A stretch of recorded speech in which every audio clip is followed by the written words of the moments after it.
Making 3D art, especially for a video game, is not easy, but there are some steps that you can take to simplify the process and learn to make better 3D game art. Today, I will explain my process to make 3D art for my indie game and how you can too. Hey there, and welcome to the 12th devlog for Neon Revolution, a 3D parkour platformer video game where you transform a world without color and lights into a disco celebration. Today I'm going to explain my art process, the steps I take, and how you can use them too. Before I go on, I'm Caleb, the one-man team behind the Odyssey Frontiers studio. If you could leave a like on the video if you're enjoying it so far, and could subscribe to the channel if you aren't already, that would be awesome. Let's get right into the video.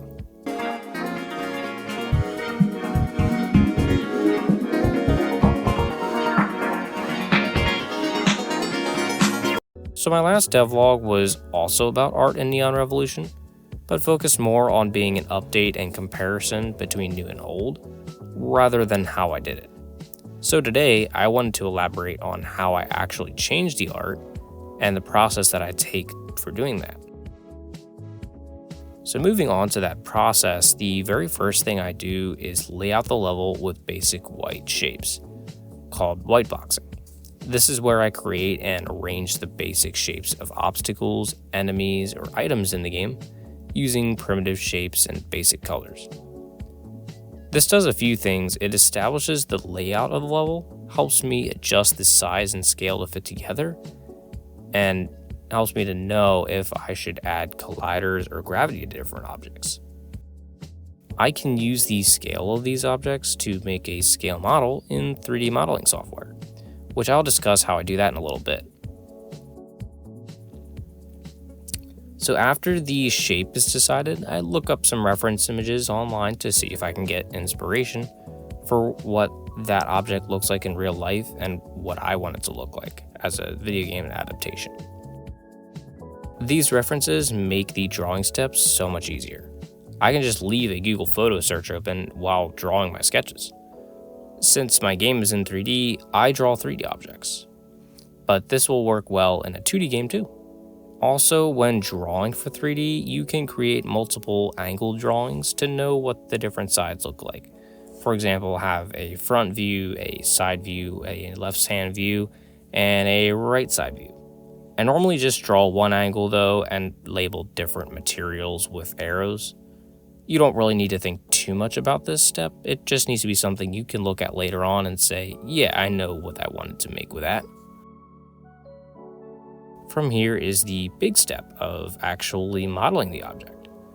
It's best to go back to your original white box in the game and see what the dimensions are that you used to start with. You can then make the overall dimensions in your 3D modeling software the same or proportional, so it's just a drag and drop. On a side note, for the 3D modeling software, I use Blender because it's free and very capable of everything I want it to do, but there are other options that work too. Also in the modeling software, you can add colors and textures to the object, which actually really makes them stand out. It also keeps everything uniform in the game too when it uses the same color scheme across the board rather than everything being different colors. And then when pairing Blender to Unity, which are the two software I use for this stuff, you can just make basic materials or make a complex texture and bake it and transfer it in. That baking step does take a bit longer and is definitely more complex, which is important to keep in mind too. The final step is to bring the model into Unity or whatever your game engine is.